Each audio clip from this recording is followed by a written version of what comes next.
Alright, YouTube, hello. It's been a little while. I know I said I was going to start making more videos again, and then 2 weeks went by and I didn't make any. But I had a few minutes this morning. It's raining out, and I'm sitting here on porch couch. I got all the livestock chores done and made myself a delicious breakfast that's now sitting on my stomach. And I figured I've been watching various people give their Christian testimonies. And I have not made that kind of a video, so I figured I would. And I've touched on some of this stuff before. I've discussed a little bit here and there of my upbringing and that kind of stuff, but I'm just going to start at the beginning. I was raised in an Irish and Italian Catholic neighborhood that was more urban than suburban. It was all, the houses were right on top of each other. The people were right on top of each other. Everybody knew everybody's business.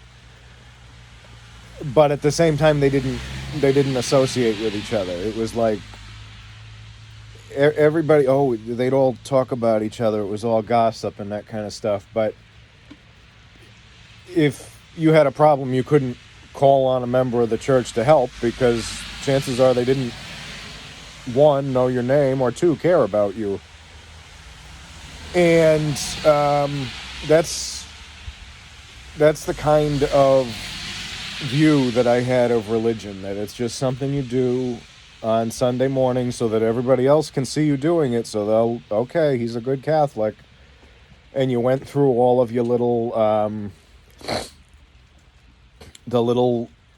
I guess, milestones that you'd call them as a Catholic. You had to make your first confession, which, I mean, I look back at it now and it's like I have to tell this old man who's never been married and never will be married and has never had sex and never will have sex all of my deepest, darkest secrets so that he can forgive me. I felt that was kind of, I feel now that was kind of ridiculous and merely a way to control us. But you had that. You had the first confession, and then you had your first communion, and then I think you had your confirmation, which was where you confirm that you're going to be a Catholic for the rest of your life, and this and that. And it felt like it was just checking the boxes, because I would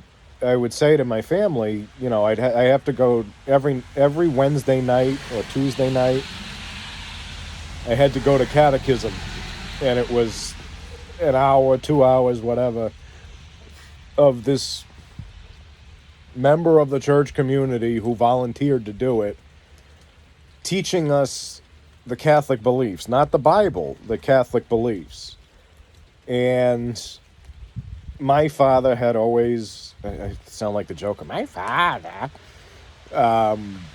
My son does that all the time when I mention my father, like, my father, making fun of me with the Joker. But why so serious? But my dad always felt that it was all nonsense and it was all BS. So we weren't really allowed to talk about it at home. My mother was a devout Catholic, meaning she'd go to church every Sunday and on the holy days, and she'd get the little ash on her forehead and all that when it was the right time to. And she ended up becoming an altar boy, which I guess women are able to do now. I haven't been Catholic for a long time, and I don't have any contact with her now, so I don't really know what that's all about. But she volunteers at the church, we'll say that, or did. And I had to, the year after my father died, I had to go to a Catholic mass I mean, I had to go to his Catholic funeral, even though he wasn't Catholic. He was nominally Catholic.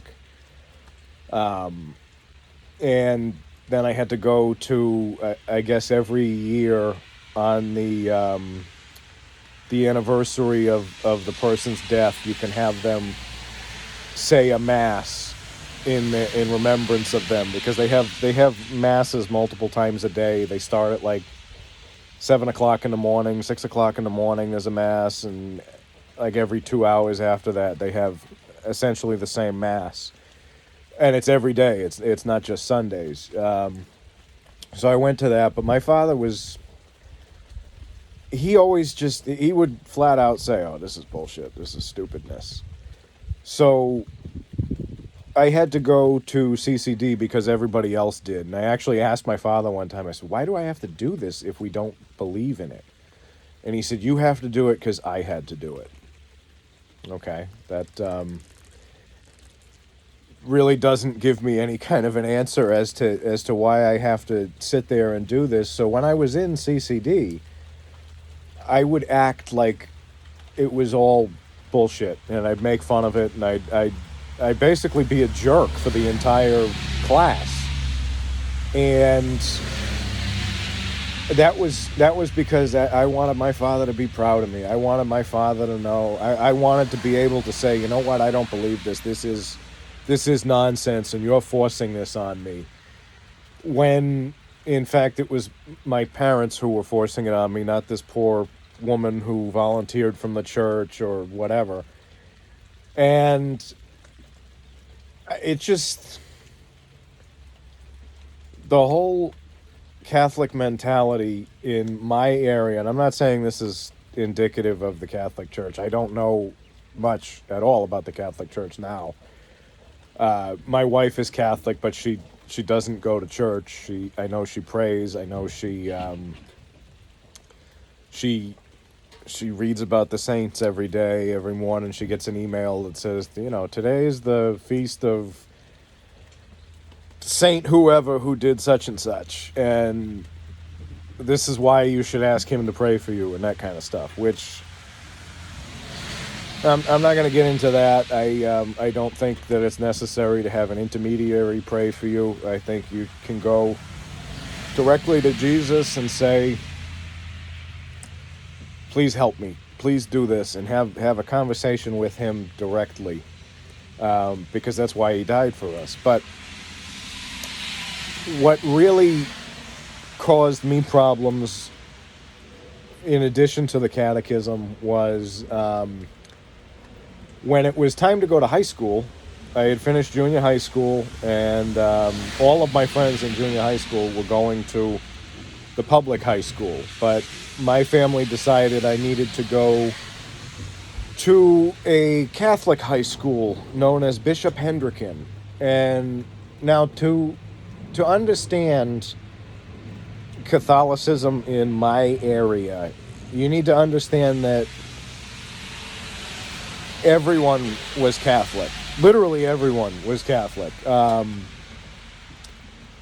It was a source of identity. It was a source of social status.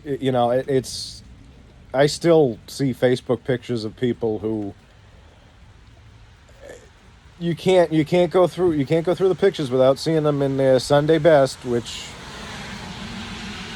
I mean, is invariably, they've got a shirt with the collar buttoned all the way up to the top, no tie, slacks, and you can see their finger tattoos and their arm tattoos coming down from the bottom of the shirt. But they're standing right there in front of the big marble staircase at the church with their baby that they probably got the woman pregnant before marriage with, and that kind of. But they all got to be seen there, and that was the only thing that I knew about Catholicism. And then I had to go to Bishop Hendricken High School. It was an all-male Catholic prep. I don't know why my hand's shaking. I'm not that upset. I'm really not. It's actually good to talk about this. It was an all-male Catholic preparatory high school where you had to wear a jacket and tie every day. You had to wear a belt that matched your shoes. It was It was the most regimented thing you can possibly, the most regimented high school you can possibly imagine. And everything was geared towards you need to go to college or you're not going to be successful. I have never, I ended up going to college, and I'll get to that point, but in this testimony, I didn't learn anything useful. I didn't learn how to balance a checkbook. I didn't learn how to cook for myself. I didn't even learn how to change a tire or change the oil in one of my vehicles, because it was assumed you're a Rhode Island Catholic. All of that is beneath you. You're going to go to college and you're going to get a good job. They never specified what it was, just that it was a good job. So I'm going through this Catholic high school, and I got to wear a jacket, and I got to wear a tie, and there's no girls, and I have to shave every single day. You're going to notice that a lot of that high school experience has shaped me for the rest of my life. When I graduated, I have not been without facial hair since I graduated. To this day, I do not own a tie. I will not wear a tie. I was not allowed to have long hair. Look at me now, Catholics. No, I'm kidding. But that experience, that very closed, regimented experience, was very formative on me. They would come around on Fridays in Lent, and if you were eating anything with meat in it, you were in trouble. You got in trouble for it. You get detention and all this foolishness.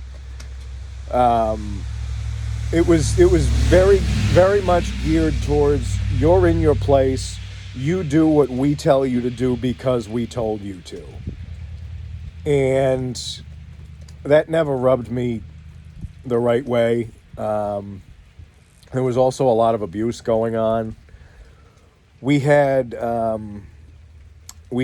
nuns, and the rest were monks. The rest of the teachers were monks or brothers. I don't know. They explained the difference, but I don't really know or care what it was at this point. The monks were mostly pretty cool. They were just, middle-aged guys who were teachers, so they were all right. The 2 nuns were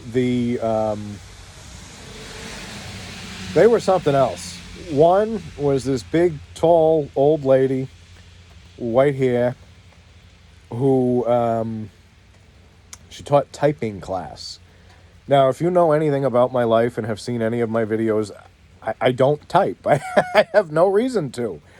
I have never had to type more than writing up ambulance run reports in my life ever. It was all geared towards, you need to learn how to do this so that you can get a job where you dress like you dress now and you pay everybody to do everything for you because you're a well-to-do Catholic in New England. And we all came from such nasty neighborhoods, too, so I don't really understand why it was this big emphasis on you need to be better than your parents. I mean, my father cut lawns, and I'm wearing a jacket and tie to school and working my ass off so that I don't have to do that. And I ended up having to do it anyway while I was in school, after I was in school. But anyway, so one nun taught typing. And she could be kind of a jerk. She'd get mad at you if you're not typing fast enough and this, that, and the other thing, and yell at you and hit you with a ruler and all this. And I'm serious, they would hit us with rulers. It's kind of screwed up. But then the other nun, she was this short little woman. Probably, I look back now, she was probably in her late 30s or early 40s. And I'm going to sound kind of pervish here, but she had an incredible ass. I mean, she had a beautiful ass. But it was clear to anyone who was in that class that she became a nun for the same reason one of the monk who taught biology became a monk, because she was homosexual. And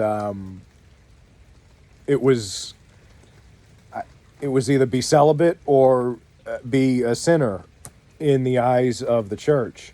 So she became a nun, and she was teaching religion class, and she was the most manipulative, vindictive, abusive person I came into contact with during my education.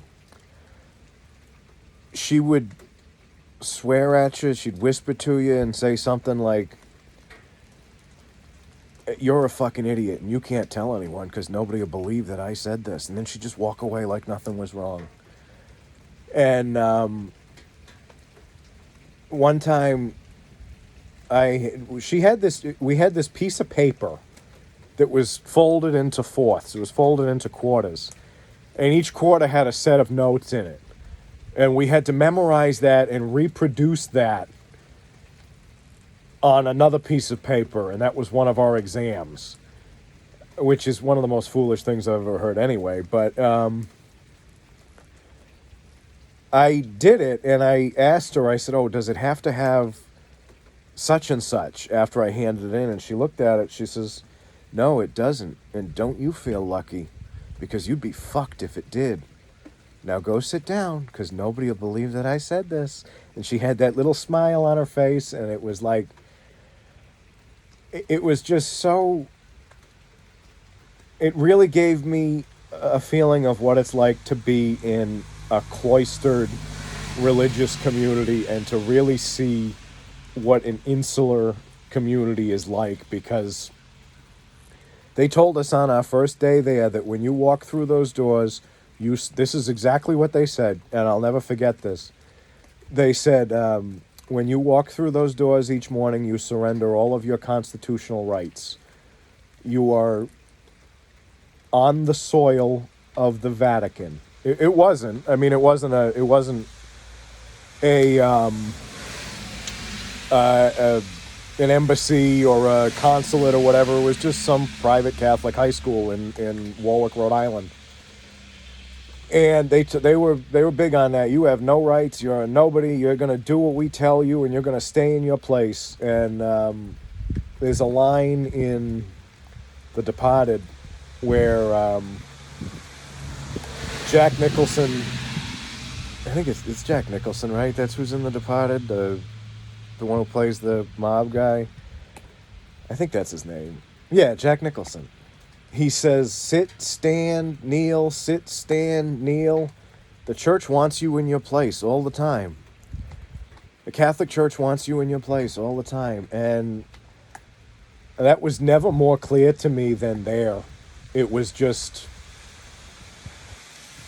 scary. I mean, it was terrifying to me now that I look back at it, and I think that I lived like that, and that I got up every day and I put on my little shirt and tie and my coat and went there and got sick all day long because I was nervous that I wasn't going to get good grades, and I wasn't going to go to college, and I wasn't going to get a good job. It was beaten into me, literally. And at the time that all of this is going on, they're telling us, we had to pray before we ate. We had to pray at the beginning of every class and at the end of every class. And, I mean, you know what high school is. At least in America, it's like this. You have 6, 7 classes a day. So you're praying 12, 14 times a day. Not counting praying at lunch and all that. And I'd go home, and it's like, okay, if this is what we believe, if this is why I'm doing this, because this is as important as these people are telling me, and I'm getting graded on how important it is, why are we not doing this at home? And my parents were like, oh, that's just weirdos do that. We don't do that. Weirdos do that. Because to them, it was important that, oh, we go to Catholic church every week. My son goes to Catholic high school because that's what everybody else was doing. And they wanted to fit in. If we were Jewish, I probably would have been a Hasidic Jew. It was whatever everybody else was doing. That's what my family did to fit in. So fast forward through high school, I graduate at the Cathedral of St. Peter and Paul in Providence. It's this big long. It's, of course, it's a mass because it's a big long mass, and then the ridiculous speeches that, oh, we're all going to go places and remember this is the best time of our life. No, it is not the best time of my life. And I'm joking around with one of my friends. We had to use the restroom after the graduation, and I literally had the diploma under my arm as I'm going to the urinal, and I looked at my friend. I said, this is the first piss I'm taking as a graduate. And one of the teachers, who always was an ass to us, he says, oh, you better watch yourself. And I just took the diploma and I said, what are you possibly going to do to me? I put it back under my arm and I just turned away from him and completely ignored his existence. And that was one of those moments that it really felt nice to me to be able to, what are you going to do? Who the hell are you now? You're nothing. It was also the only time in my life that my father told me he was proud of me. He told me he was proud of me for graduating high school. That's the only time I'd ever heard that from him. And I ended up going to a very, very liberal Catholic college in Worcester, Mass. I went to Assumption College, which I guess is now Assumption University. I don't know the difference between a college and a university, and I honestly don't care. But it was a very liberal kind of, you're a special little flower, you're wonderful just the way you are, and blah, blah, blah. And it was just odd going from this really regimented, really difficult Catholic experience to this college where it was like, oh no, you're special, we care about you and all this. And I didn't do well there either, because I learned very early on that all you need to get through a liberal arts college education is the ability to bullshit. You need to be, you didn't even have to do the reading. I wouldn't even buy books for most of the semesters. I didn't even bother. And I'd go to class and I would just BS something. And even if it was the biggest BS in the world and it made no sense in the context of what the readings were, because I was an English major, they thought I was brilliant because, ooh, this is really deep thought. It's like, no, it's not. I heard what she said, and I heard what she said, and I heard what he said. And I kind of BS'd that and cobbled that together. I didn't read anything. I don't have any great insight because I don't care. And I had a long-term girlfriend in college, and she was Catholic like my mother was Catholic. She was Catholic because everybody else was Catholic, and she was very much the stereotypical New England Catholic. You didn't have to live Catholic values, you just had to go to Mass every Sunday, and you had to get your little treats, your little badges of honor as the liturgical year went on. You had to get your whatever, the ashes, Ash Wednesday, and you had to go to Palm Sunday, and you had to do, it was checking boxes. That's all it was for her and for my mother. And put it this way, if you know anything about Catholic Mass, you know that at the almost the very end, everybody goes up and they get communion, which they believe is magically transfigured into the body of Christ, because the priest said some magic words over it. And after that, you have a closing prayer, and then the priest and the altar boy holding a crucifix, or depending on the day, sometimes it's a host in a little glass case, like if you're doing a veneration, would process out, and you'd all sing or silently pray or whatever, I forget. My mother would leave before that because she got her little cookie, everybody saw her there, and it's all done. And so it was very much, I need to be here to be seen to be here, not because I actually believe this. And I had a very bad taste in my mouth about Catholicism for a very long time. For a long time, I was not religious at all because I shouldn't say that.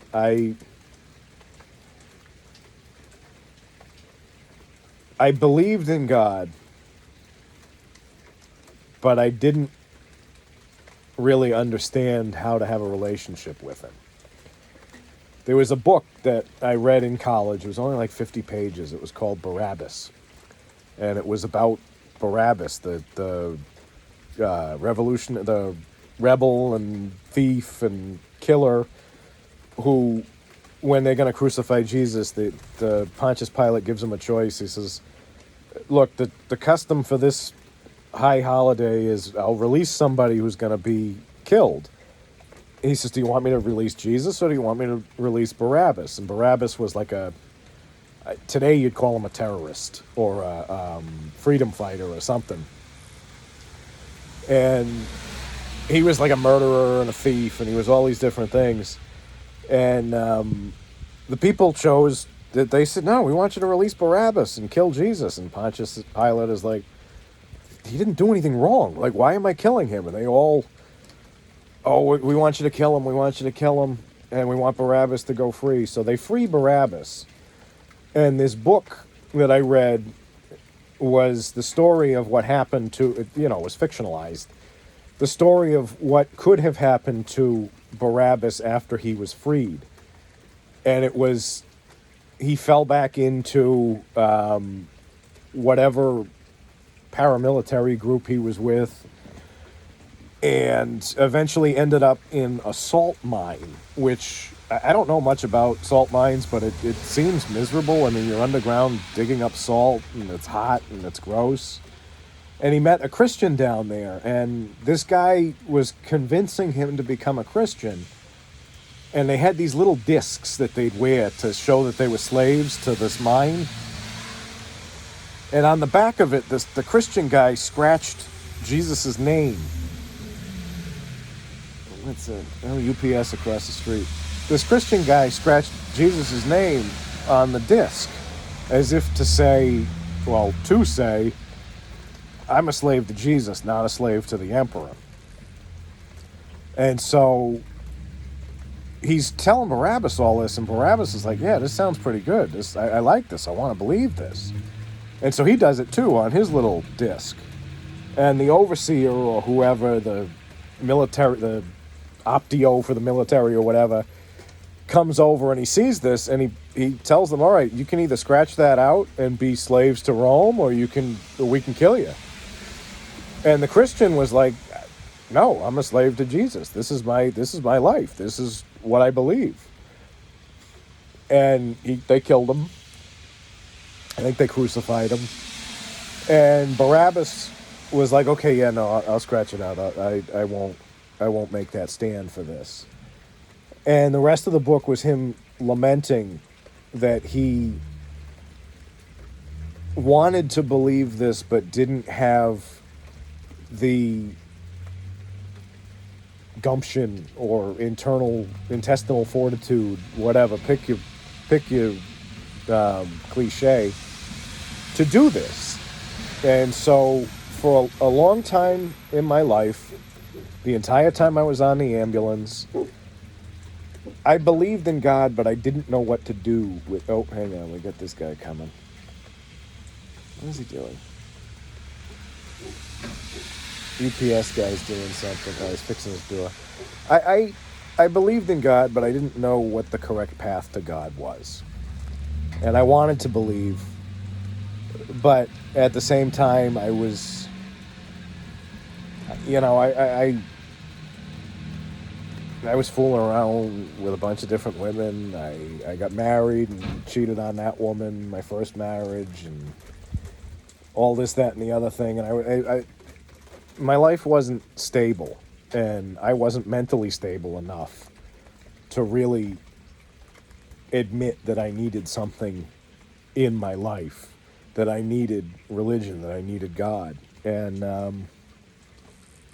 I would have glimmers of it, like when we got dispatched to a really bad call on the ambulance, I would silently pray on the way there, please just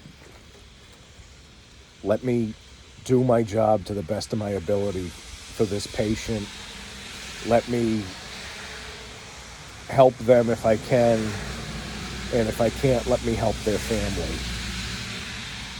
And it was just kind of ad hoc. It was just, please let me do this. Please help me. And I was a paramedic in Boston for 12 years. And I did primarily 911. That's all I did, really.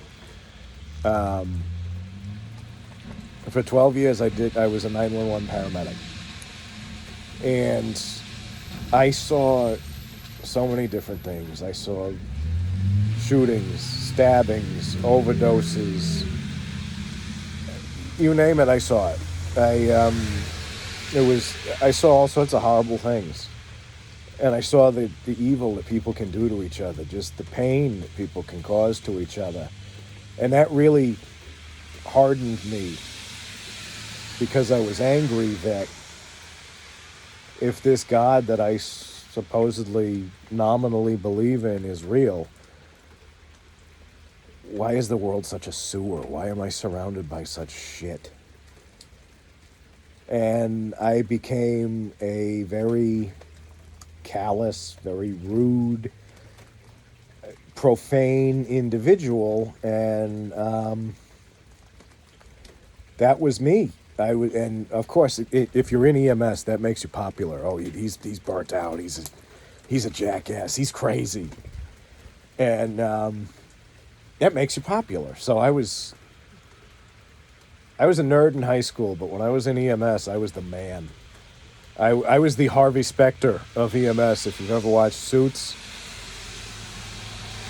men wanted to be me, and women wanted to be with me.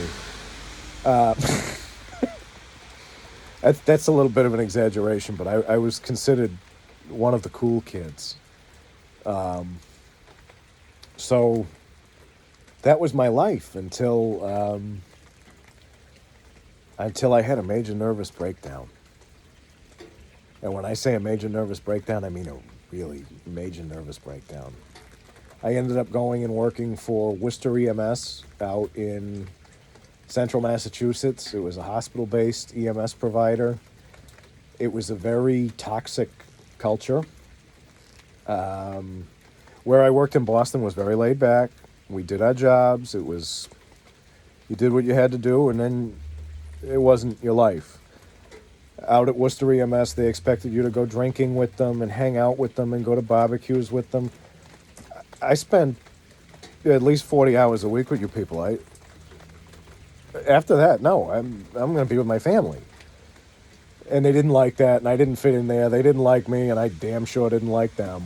And it got to the point where they're telling me, in Boston, I was an FTO. I trained people how to be a paramedic. I taught people classes and stuff like that. And I go out to Worcester, and they're like, oh, you're one of the worst medics we've ever seen. I've done this my entire life, and now you're telling me I'm horrible at it? And of course, me having the Catholic upbringing that I had, that was very much, I believed what I was told because I was told to believe what everybody told me to do. And this is what you're doing, this is who you are, that's the end of it. So of course I took that to heart, and I hated Worcester EMS, and then I went back to Cataldo, the ambulance I worked for in Boston. And it took me a long time to get comfortable being a paramedic again, and then I started having really, really bad panic attacks. Just horrible panic attacks. And what I should say, too, is throughout my entire life I suffered from anger, really, really bad anger. I was, my father was an angry person. It was very easy to set him off, and he would scream and yell. He'd hit me. It was, everything was the end of the world. And my mother was also incredibly manipulative and would use his anger to get what she wanted out of us, out of me. And so I had all that going. It was not uncommon for me to fly into a rage and break stuff and throw things, and I was doing what my father did. So for 12 years, I work in EMS. And I have this big nervous breakdown because I just realized all of a sudden, I hate this. I'm living in a sewer. I absolutely hate this. I'm taking care of people who are scum. I'm providing medical treatments for people who they're just going to be in this situation again in 2 days or tomorrow or tonight when they get released from the hospital.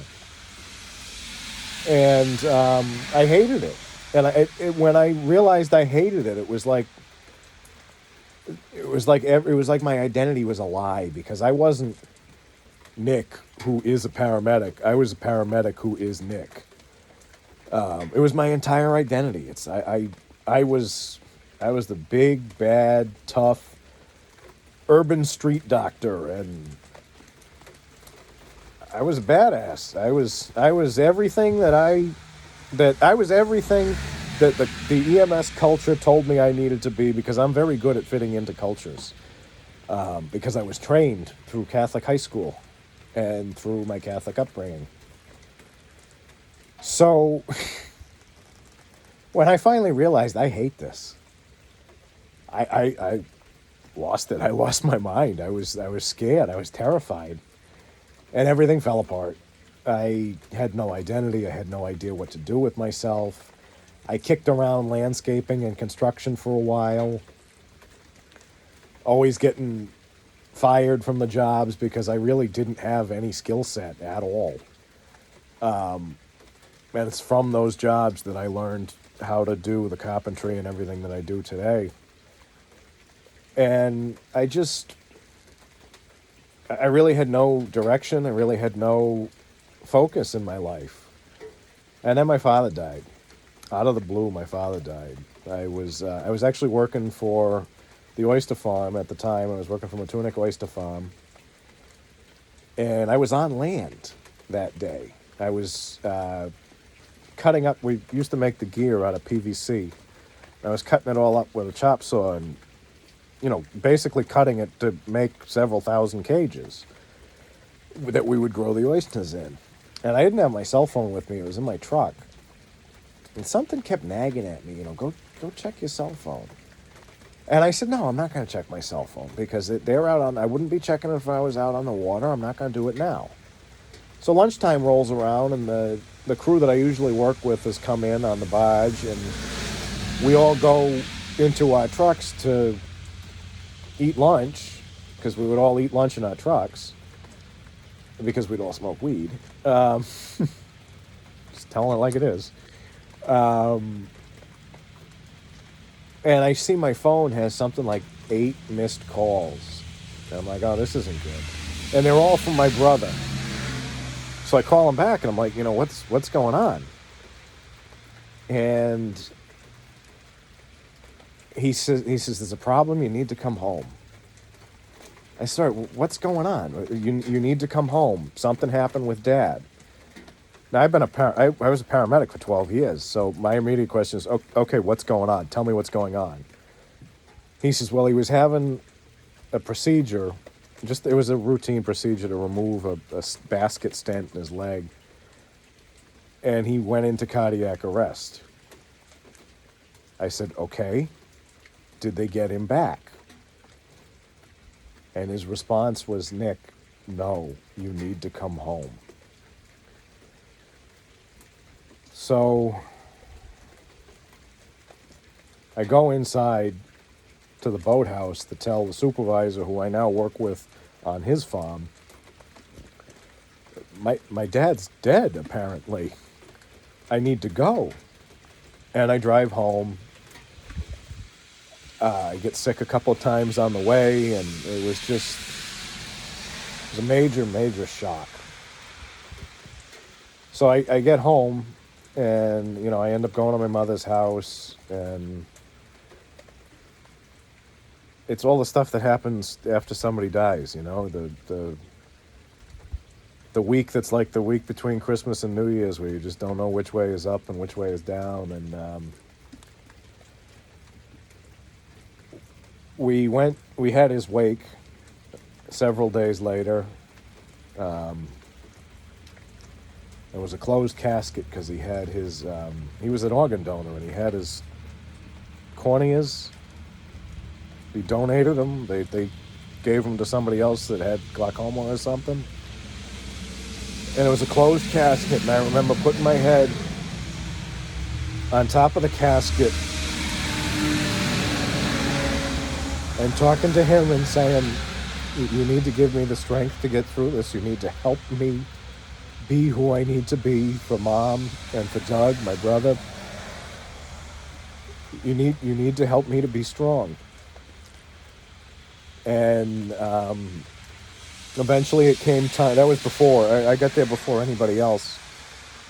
And I was able to have that moment with the casket and with my father in it, and talk to him for one last time. And then it was time. Everybody started showing up, and you had to go through the line, and you'd pray in front of the casket. And that was the first time I think I've ever really prayed in my life. I said, God, sorry. I said, God, you need to show me that he is safe. You need to show me that he is somewhere safe and that you're caring for him. I said, if you do that, I will devote the rest of my life to you. And so we had the wake, and then we had the funeral the next day. And the day after that, my mother went to visit his grave in the cemetery, and there was a deer print on it. And that's how I knew that he was safe, that God was with him, and that he was with God. And so, for a little bit of time before that, I had been really getting into reading the Bible. There was this hockey player, Bobby Robbins. He's a hockey coach now over in Spain. I mean, this dude was a badass. He was a really violent player for the Providence Bruins and then for the Boston Bruins. I mean, I saw this guy. I was there in Providence at the Civic Center or the Dunkin' Donuts Center, whatever it's called. He hit this dude so hard to get the puck that the guy slammed into the boards and it got knocked out, basically. And he wasn't moving. So he's got the puck, and he's like, oh shit. He just drops what he's doing and goes back to make sure the guy's okay. He got really into reading the Bible. And he had this thing where he would read it as a podcast or a video or whatever. So I started tuning into that every day because, this guy, he's this awesome, badass hockey player. If he sees something in this, maybe I should start looking at this. So I already had something guiding me towards God before my father died. And once he did, and I had that moment where I just said, you need to show me this. I need to know that he is safe with you. And he did. There was a deer print on the grave the very next day. The day after he was buried, there was a deer print on the grave. And around that time, I was living in a rental house in Warwick. And the, the landlord who I'd known my entire life. Obviously, he knew my father was dead. He was friends with my father. He decides he's going to sell the house and just kick me out with my family, with my wife and my son. And so we're already not in a good place because my father died. And now this guy is selling the house out from under us, and we got to find another place to live. We end up getting scammed for $2,000 on, I forget what it was, Craigslist or Zillow or something. We sent a deposit and somebody was already renting the house and it was a fake account and this, that, and the other thing. So we have nothing at this point. And I'm just praying, please help us find somewhere. Help us to go somewhere. And we find this house that we're in now in Scituate, right across from that church, that beautiful church. And for a week, my son and I had the keys, and we were bringing loads up from Warwick, loads of our stuff up from Warwick each week. And the assistant pastor at the time, he's now the pastor, was this young guy named Tom. It still is Tom. He's not as young though. And he comes over and he says, "Look, when you move the big stuff in, I'd like to help you. I'd really like to help you." And I said, "Well, we're doing it Saturday, and sure, go for it." Because I'm thinking at this point, all right, you're a Christian. I'm gonna help you and this and that. And this dude showed up at like 7 o'clock in the morning. He didn't leave until like 5 p.m. We're unloading all this crap. We're going back to Warwick, getting more crap. He's moving it into the house with my wife. It was just awesome. He was great. And a few weeks after that, he said, "Oh, we're having a chili cook-off. The men's group is having a chili cook-off. You should come." I mean, I live right across the street from the church, so okay, you're inviting me to this. And I still had the opinion that everybody who was in any way religious was kind of weird. And I was talking to Jen, my wife, and I said, he invited me to go to a chili cook-off. I said, I don't really want to go because it's like some religious thing, but he helped me move all that stuff into the house. I mean, I kind of have to. And so I did. And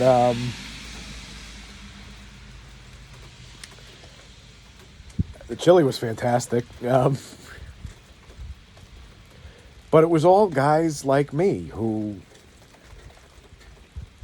none of us really have a lot of money, and we're all kind of self-sufficient minded, and we all kind of do everything ourselves. And we're just swapping stories about, oh, I was doing this and this happened and blah, blah, blah. And I was building tool sheds at the time. And I came and I was doing this meeting with them, this chili cook-off, and something really started moving in me. Something really said, you've been looking for something. For the past several years, I had really been into the Amish. I was really I read a lot about them, and I thought they were very interesting. And I kept telling my wife, I want to find a church community where someone has something happen to their house. They have their roof ripped off by the wind, or a tree goes through it or something.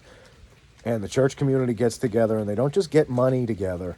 They go on a Saturday, on a Sunday after church, and they re-roof this guy's house with their own tools as a community effort. So I'm sitting there at this chili cook-off, and we get to talking, and I mentioned how one time a few years back I was cleaning gutters and I fell off a roof and broke my back. And one guy just starts laughing. He says, "Oh, you're just like me." And one of the church brothers had, he was up on his tool shed or his garage trying to re-roof it, and it was in the winter, and he caught a patch of ice or something and slipped off and hit his head, and he ended up in the hospital for like 6 weeks or something crazy like that. But the guys in the church community got together and they went over and they re-roofed his shed. So this is literally what I've been telling my wife. This is the example that I've been using to tell my wife. So it just felt like something was really there. And this is back when we used to do men's group on Saturday mornings. So they invited me. They said, we've got this men's group coming up. We do it every Saturday or every other Saturday. And, you should come. Just come, check it out, and, we'll just do what we do. So I went there, and there was a time for, like, personal sharing in the midst of this Bible study. And I don't know why. I don't even know how I felt that I was comfortable enough to do this, but I bared my soul to these people. I told them about how I cheated on my first wife. I told them about how I was a scumbag on the ambulance, about how I treated people like crap, about how I was racist, about how I was... I walked out of there and there were no secrets between us, and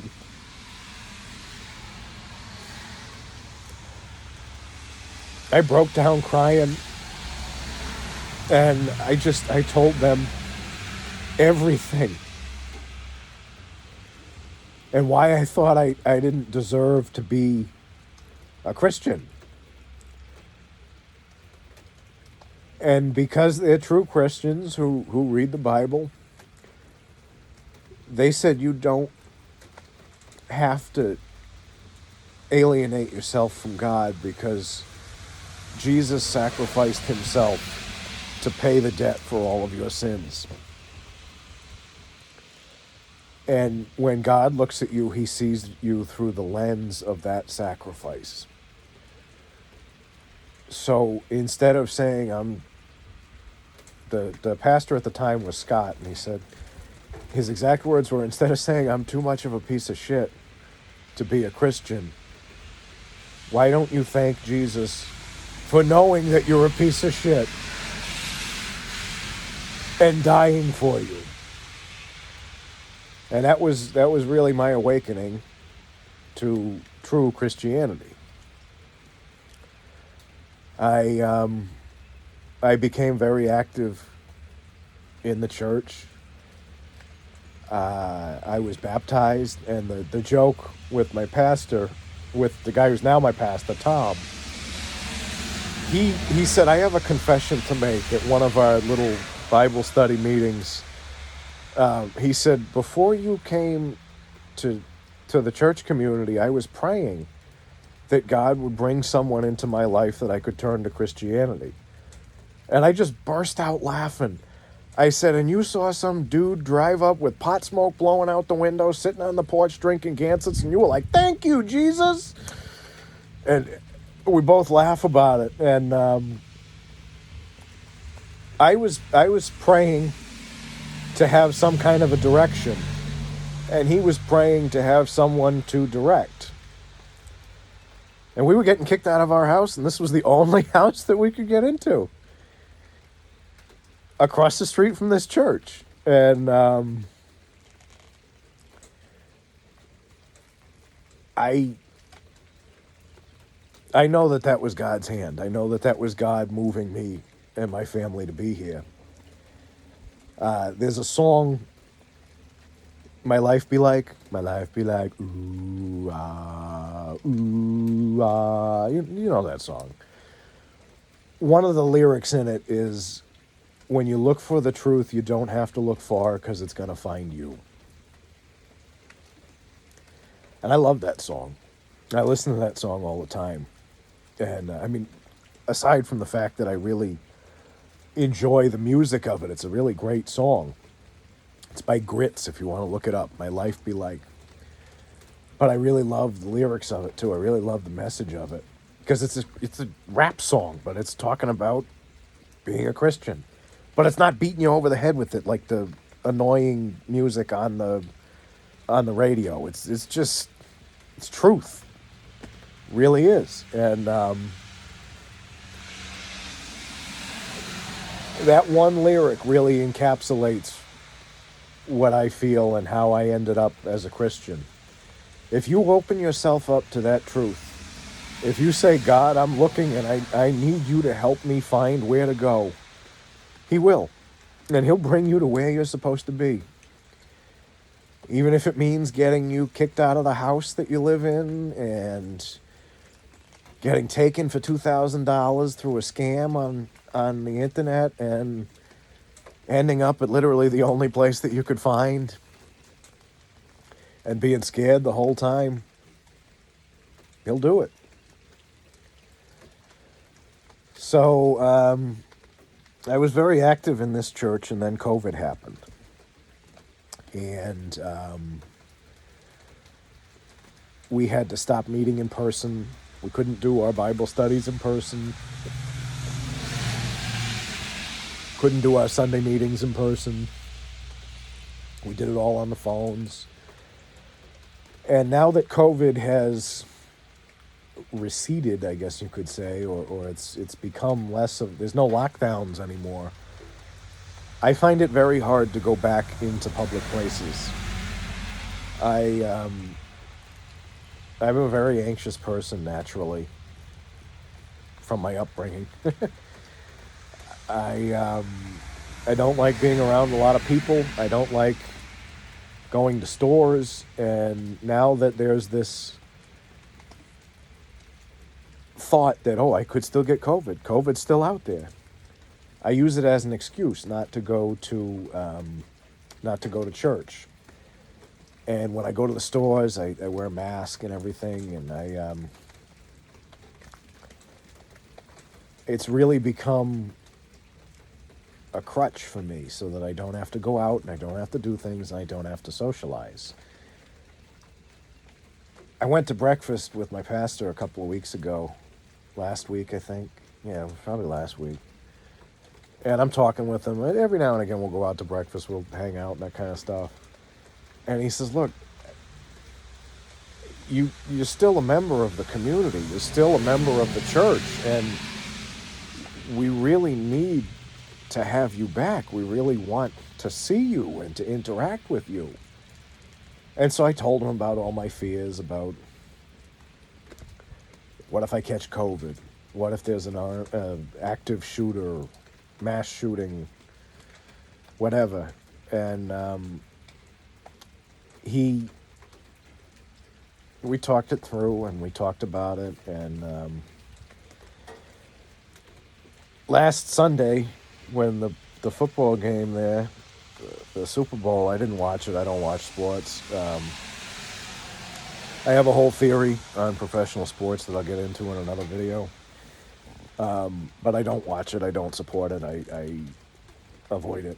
And I was going out to work on the oyster farm with my buddy, and I couldn't go to church that week. So I said, I'll make a deal with you. I said, I know we just talked about this.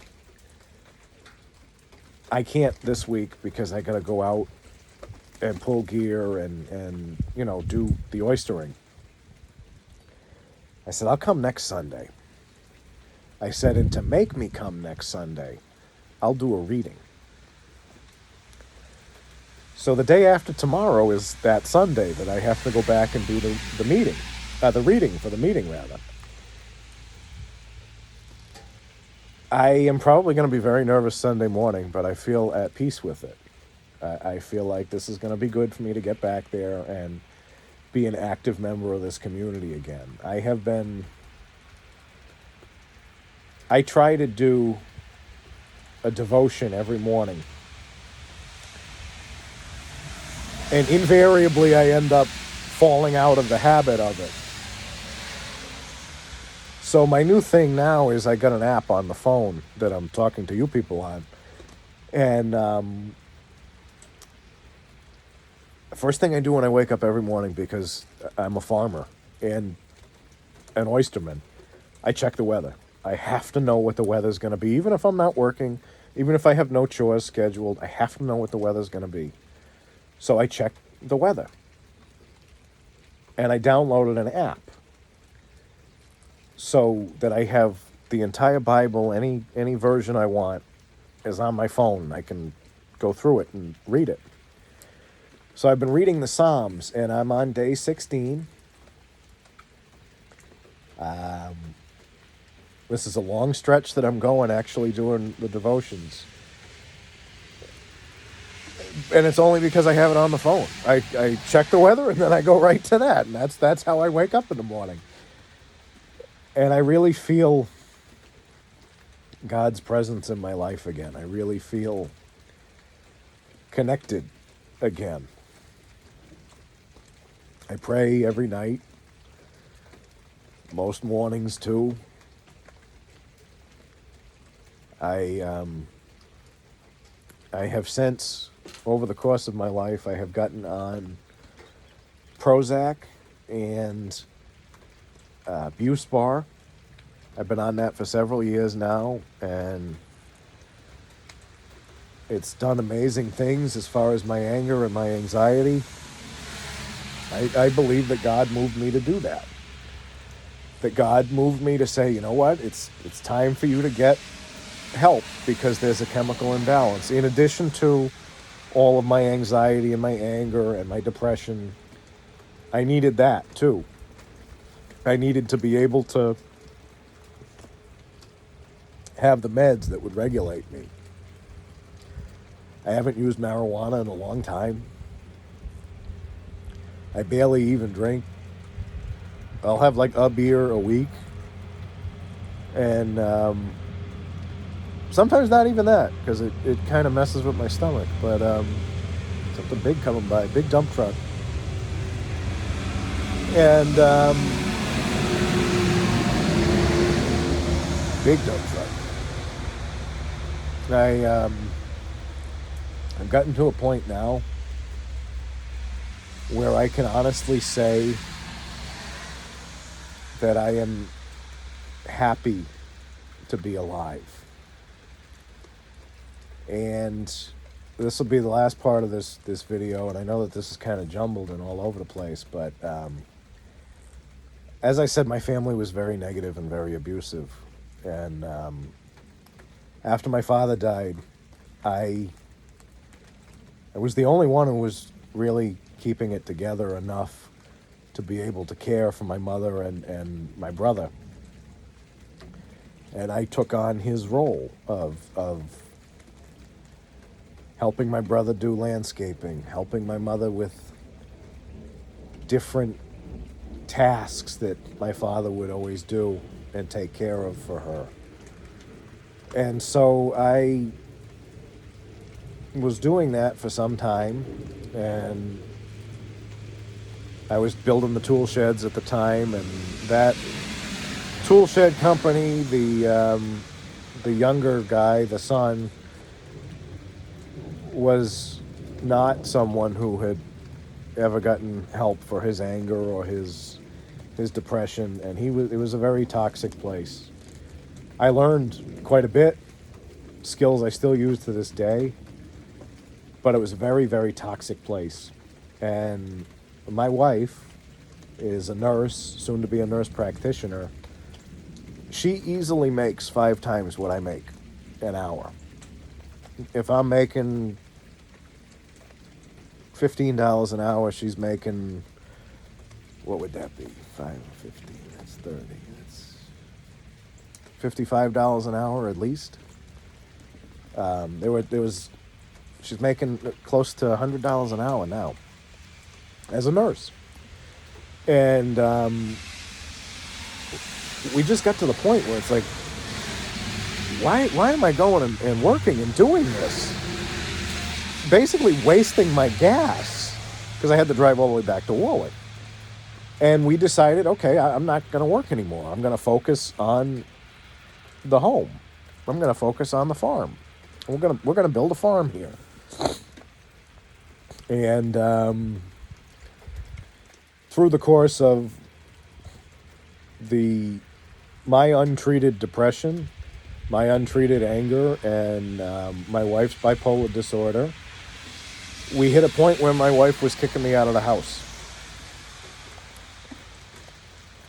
And at that point, I turned to my family that I had been taking care of for a year, bending over backwards for a year for. And I said, she's kicking me out of the house. I don't know what to do. And they turned their backs on me. They completely turned their backs on me. Not only that, they completely attacked me. And just told me I was a piece of shit because I didn't have a job and this, that, and the other thing. And they just tore me apart. And these are people that I had been bending over backwards for and helping all this time. And it was like a switch flipped in me. It's like, they need to be out of my life. They really need to be out of my life. But of course, my wife is kicking me out of the house. So what am I going to do? And I prayed. I prayed a lot. I told God I would surrender to his will no matter what it was. In fact, I even said, make me a slave to your will. You know, I have clearly screwed this up my entire life, relying on myself. I can't anymore. You do this. You guide me to where I need to be. And for several months, my wife and I had a very, it was a very strained relationship, but she eventually said, you know, if we communicate more and you get help for your anger, we can stay together. And so I said, and I knew that this was like, you either fix this now or you're never going to get out of this. You're always going to be this scared, angry, depressed person. And so I started going to counseling, like really going to counseling, like twice a week going to counseling.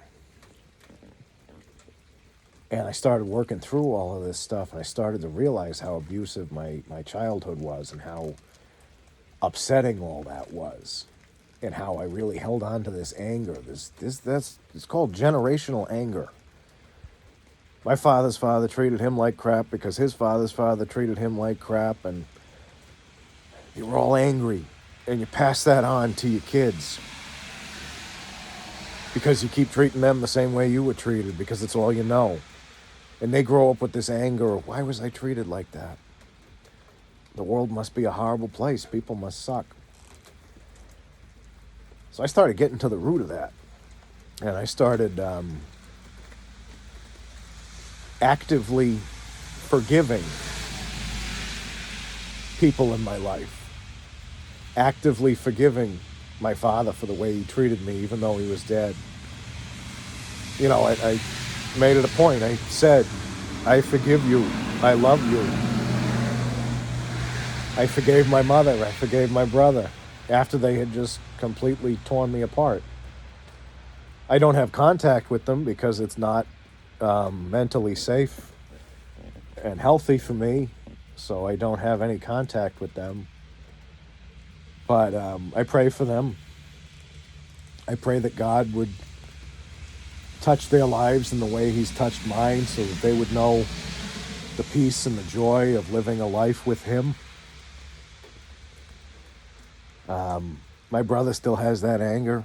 He used to, I used to get calls from his girlfriend all the time. Always throwing stuff, he's breaking stuff. It's like, there's nothing I can do. Just, what am I going to do? Come over there and physically stop him and get into a fight with him? Call the police. And I don't know how they're doing. Like I said, I haven't had contact with them in a couple of years now. And that hurts. That's a painful thing for me, but I know it's not safe or healthy mentally for me. So I have my family now that I completely devote my life to. I like I said, I started going to really intense counseling. I started reading books on surviving abuse and being an abuse victim as an adult and how to change the internal dialogue that's always telling me in my father's voice, you're incompetent, you're stupid, you don't know how to do this, you're going to fail at this. I spent a lot of time and a lot of effort working to change what I thought of myself. My father said I was too stupid to change my own oil. Right before we sold my wife's last car to get a new one, I put a new alternator in it. I do all the work on our cars. I grow our food. I raise our meat. I have chickens that lay our eggs for us, and I take care of them. I had to unlearn everything that had been beaten into me through my family and through the Catholic, stay in your place, you are a horrible person, you need to feel guilty all the time. I had to break that, and I had to learn that that was not true. And then I had to teach myself what was true.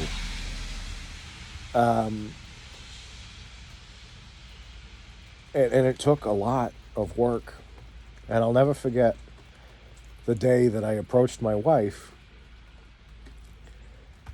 after I had been going to counseling and I had always said, I'm never going back on psych meds, I'm never doing this again, blah, blah, blah, blah, blah. We were out grilling, and things were going well in the relationship. You know, we had made our amends after the whole telling me I was going to leave thing and that. And I had been going to counseling, and we were out in the summer kitchen grilling. And I approached my wife and I said, I need to get on some kind of meds because I need to be regulated somehow. I said, I'm doing really good with the counseling. You know I'm doing really good with the counseling. But there's a component that's missing. And so I prayed, and I talked to my counselor, and I prayed some more, and my counselor prayed. My counselor was actually the guy who he still is, the guy who used to be the pastor of this church. He moved back to Amish country down in Pennsylvania, right on the Ohio border. And he said, well, there's this woman in the church who works for this agency, this counseling agency. Can I give her your info? I said, yeah. So she contacted me and got me a counselor through this. It's all online. It's all on the phone. So that's automatically a hit for me. And they tried me on a couple of different meds, a couple of different dosages of meds, and they found a combination that works. And I'm finally a happy person. I'm finally happy to be alive. I have never felt calm and at peace and happy in my life until I started changing my entire life. I changed from I'm a man on my own to being a man of God and being a man who wants to live the ideals that he reads about in the Bible, that he hears spoken about at meeting each week. I went and I knew I had to make a change. And I begged God to help me make that change, and he did. My relationship with my wife has never been healthier than it is now. My relationship with my son has never been healthier than it is now. I think of everything that I could have lost because I was too scared to get help. I would have lost my son, my wife, my home. I did lose my biological family, but that was to make me a healthier person, and it was a good decision in the end. I guess the testimony that I'm trying to give you here is, if you open yourself up to God and you say, I am a broken, lost, scared person, I'm a sinner, and I don't know what to do, and you genuinely want God to touch your life, and you pray and you ask him to help you, and you genuinely want it, he will. He will guide you, and he will change your life. When I moved into this house, I drank a lot of beer, smoked a lot of weed. I was a very angry person, very depressed, very sad. But through God's grace and through his love, as shown by the sacrifice of his Son, our Lord and Savior, Christ Jesus, I was saved. And at the end of the day, you can be too.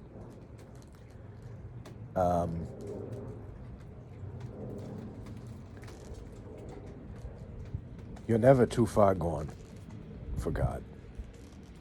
You may think you are, but he loved you enough to basically become one of us and die for us.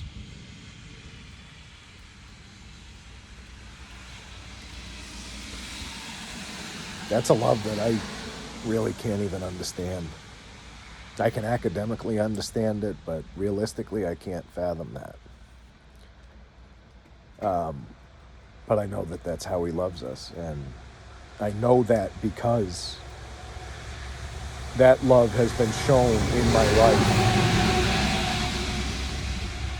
And I am incredibly grateful that after living a life of sin, a life of disbelief, God reached into my heart and said, I'm real, and I'm going to show you that I'm real.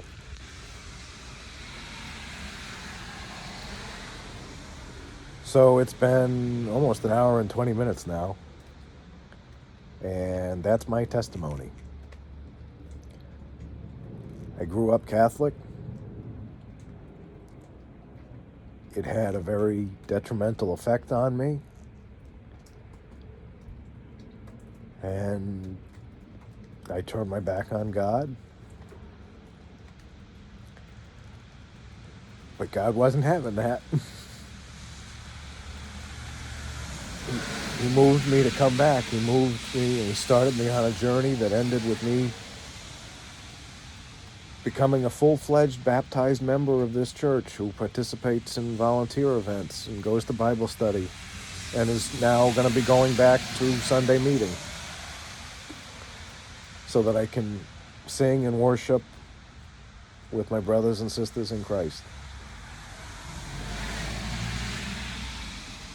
You're never too far gone. You're never... He loves you no matter what.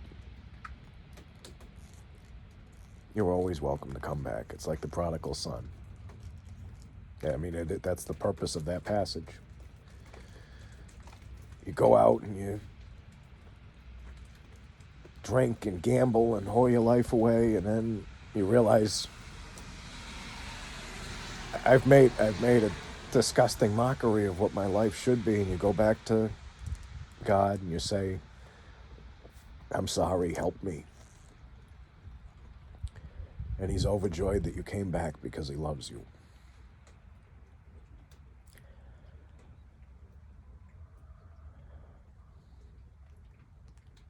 That's the message of this right there. If you're unhappy with who you've become, turn to God. No matter what you've done, turn to God.